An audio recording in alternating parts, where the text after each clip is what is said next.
Subscribe చేసేటప్పుడు పక్కనే ఉన్న గంట సింబల్ నొక్కి యాక్టివేట్ చేసుకోండి. ఆల్రెడీ సబ్స్క్రైబ్ చేసుకున్న వారు కూడా దయచేసి బెల్ బటన్ నొక్కి యాక్టివేట్ చేసుకోండి.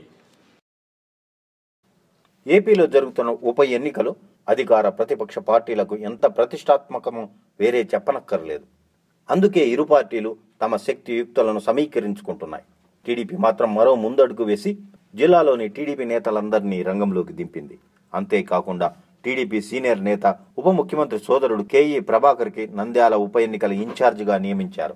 దాంతో నంద్యాల ఉప ఎన్నికల బాధ్యతలను భుజాన వేసుకున్న భూమా అఖిలప్రియ కినుక వహించారంటున్నారు. అయితే విశేషం ఏమిటంటే టీడీపీ ఏర్పాటు చేసిన పార్టీ సమన్వయ కమిటీ సమావేశానికి భూమా కుటుంబానికి చెందిన వారే కాక భూమా వర్గానికి చెందిన వారు గైర్హాజరయ్యారు. మరో షాక్ ఏమిటంటే టీడీపీ తరపున అభ్యర్థిగా పోటీలో ఉన్న భూమా బ్రహ్మానందరెడ్డి కూడా ఈ సమావేశానికి డుమ్మా కొట్టారు.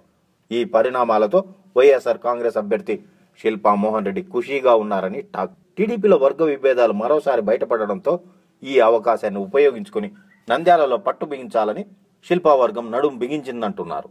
నంద్యాల ఉప ఎన్నికల్లో గెలిపే లక్ష్యంగా పావులు కదుపుతున్న చంద్రబాబు నాయుడుకి ఇక్కడ చోటు చేసుకుంటున్న పరిణామాలు మింగుడు పడడం లేదు. పార్టీలో నేతల మధ్య సమన్వయం సాధించే లక్ష్యంతో ఏర్పాటు చేసిన పార్టీ సమన్వయ కమిటీ సమావేశానికి మంత్రి అఖిలప్రియ వెళ్లలేదు. నంద్యాలలో ఉండి కూడా వెళ్లకపోవడంతో పార్టీ శ్రేణుల్లో అప్పుడే ఆందోళన వ్యక్తమవుతోంది. దానికి తోడు కేఈ ప్రభాకర్కు ఎన్నికల ఇన్ఛార్జ్ బాధ్యత అప్పగించడాన్ని కూడా అఖిలప్రియ జీర్ణించుకోలేకపోతుందని అంటున్నారు. మరోపక్క ఏవి సుబ్బారెడ్డి భూమా అఖిలప్రియను టార్గెట్ చేస్తూ మాట్లాడుతున్నారని చెబుతున్నారు. దాంతో తమ వ్యతిరేకులను పార్టీ చేరదీసి తమను పక్కన పెట్టిందనే అభిప్రాయంతో భూమా కుటుంబ సభ్యులు ఉన్నారని తెలుస్తోంది.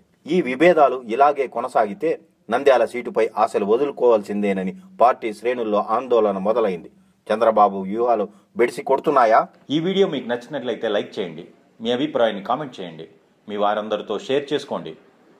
మరిన్ని ఇంట్రెస్టింగ్ అప్డేట్స్ కోసం మా ఛానల్ని సబ్స్క్రైబ్ చేసుకోవడం మాత్రం మర్చిపోకండి.